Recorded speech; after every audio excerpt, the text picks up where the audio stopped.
Hi, I'm Sydney Zatz with Representative Jim Jonas of Republican with District 13 in West Fargo. Today we are talking about the different state measures on the ballot, and let's just kind of go one by one. So Measure 1 on the North Dakota state ballot would change the language of some of our state institutions, correct? Yes, Measure 1 is a good measure. It's going to update outdated language and modernize the language. For example, the North Dakota School for the Deaf, they use the term North Dakota School for the Deaf and Dumb. We want to make more common sense out of this and humanize it. The language of the Constitution when it was written in 1889, terms like that were acceptable. So I think this is a no-brainer that most people will vote yes on. Mm-hmm. Do you think it's been a long time coming? You mentioned language in the 1800s, and 200 some years later, it could potentially change depending on how people vote. Yeah, I'm sure this one will be a runaway. I'm hoping no common sense will prevail. And I know, talking to my legislative friends, we were wondering what it took so long for somebody to realize that we need to change that, to update it. And then Measure 2 talks about how different measures can get on the ballot, and basically there will be a second round of voting to get on a general election ballot. Yeah, this is an interesting ballot. The ballot measure 2, it would require to pass the primary election and the general election. So just like a bill in the House and the Senate has to pass both. That's what the introduction was for that.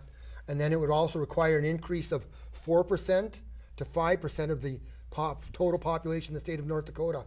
So that roughly would go from like 31,000 individuals to almost 39,000 signatures they would have to require for this. So what this would do, the proponents of this want to make it more difficult for the amendment process to the Constitution because they believe the Constitution is obviously a very important document. So they want to make this a little more difficult. I believe it was Marcy's Law in 2016 came in, and a lot of outside money came in to pass that, and the law was not really accepted in some places and kind of controversial. So the proponents of that want to make it more difficult for the Constitution to be changed. Well, the people against Measure 2, they want spearheaded by former Governor Ed Schaefer, they want to make it easier for the citizens. They believe that you're taking some of the checks and balances away from the legislature by making the initiative process more difficult. So this is going to be an interesting one. There was a lot of money pumped in to kill this measure for the no vote. So it'll be interesting to see how this one turns out tonight. How do you feel about it? Well, I was a no vote. I was a no vote on this. I do believe in the transparency of the legislature and keeping legislators keeping an eye on some of the things we do and so forth. And I had no problem with that.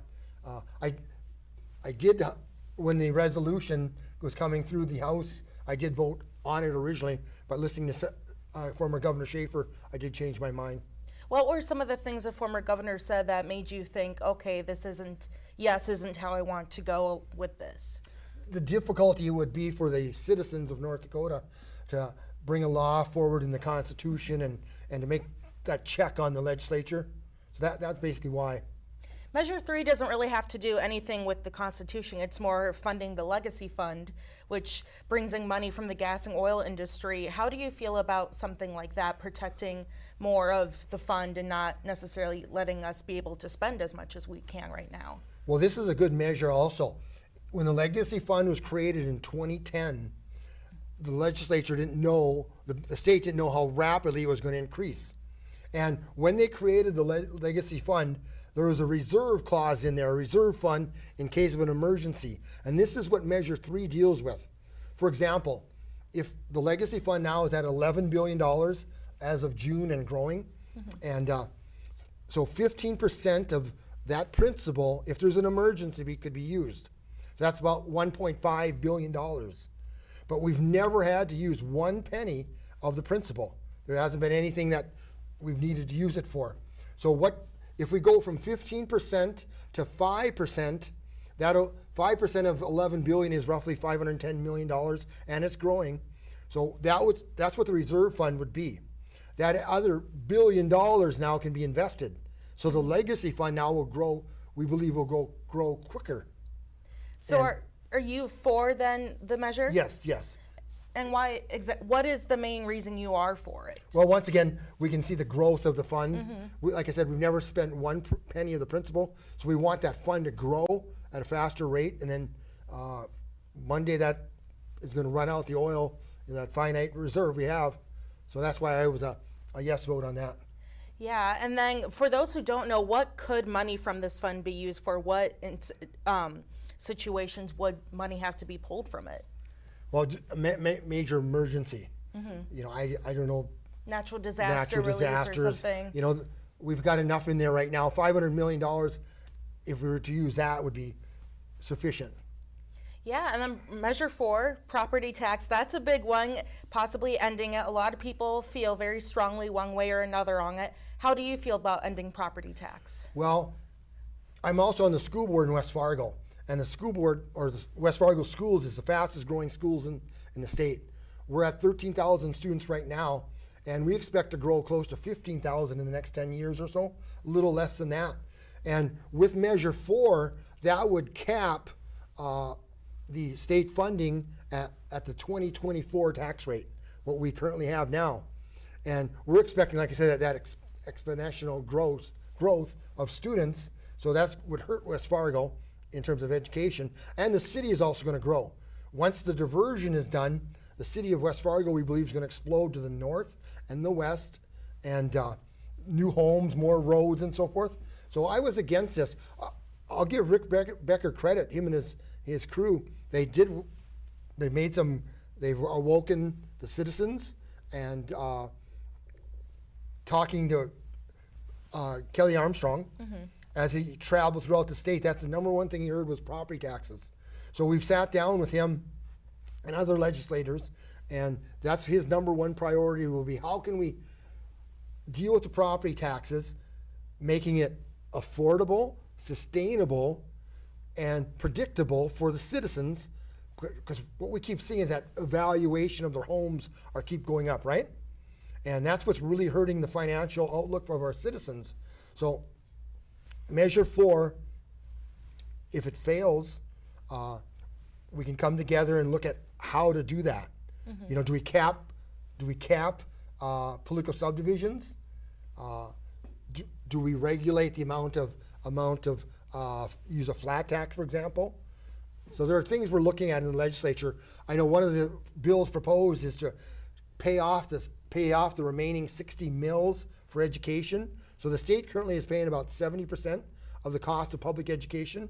So if the state comes in and pays off the rest of the, or a lot more of that percentage, that'll put more money in the pocketbooks of the citizens of North Dakota. So I was concerned once about the quality of, you know, if Measure 4 passes, of the amount of money we would have, especially for small schools and small cities and so forth. So I was a no vote on that. And a lot of people, they mention inflation and just how expensive life is nowadays too. Right. And that's the one thing we'll have to look at. And with Measure 4, you know, you would cap that at the 2024 rate, and you got growing cities and school districts. And I know talking out in Bismarck with my legislative friends, you know, we want that 4 and 4 growth every session if we can for our schools. And then lastly, there's legalizing recreational marijuana. Some people say in Minnesota, South Dakota, even Canada, the surrounding areas, it's legal, but not here. How do you feel about it? Well, once again, I'm in the kid business on the school board. I was a no vote on this. You know, the measure does refer to the no smoking of marijuana in public spaces. But when you go to Minneapolis or you go to Denver or you go out of state, you know, you're walking down the streets and you can smell the odor. And so I was a no vote on that. And this is going to be interesting. Is this the second time around I think it's come? Yeah. So this one will be interesting to watch tonight. There's some that Measures 2, 3, 4, 5 are all going to be interesting tonight. Is there one in particular you think is like the big one to watch? Number 4? That would be my guess too. Yeah, 4 could really influence the state legislature political subdivisions. But like I said, Rick Becker did a good job of awakening the problem that we have in the state. And I'm confident that the legislature, a lot of us are new. This is my was my first term, and we're expecting some new ones after another fourth or so tonight after the election. Yeah. So there's some things we can do. And before we go, is there anything else you would like to say or touch on before people go to the polls if they haven't? No, I just thank you for your time. And North Dakota is a great place, and no matter what happens with any of the measures or the elections tonight, I'm confident in our leadership and the citizens of North Dakota. All right, well, we will be having team coverage throughout the evening, both on air and online. Make sure you stick with us. Polls close at 7 o'clock tonight. As long as you're in line by 7, you can still vote. Thank you.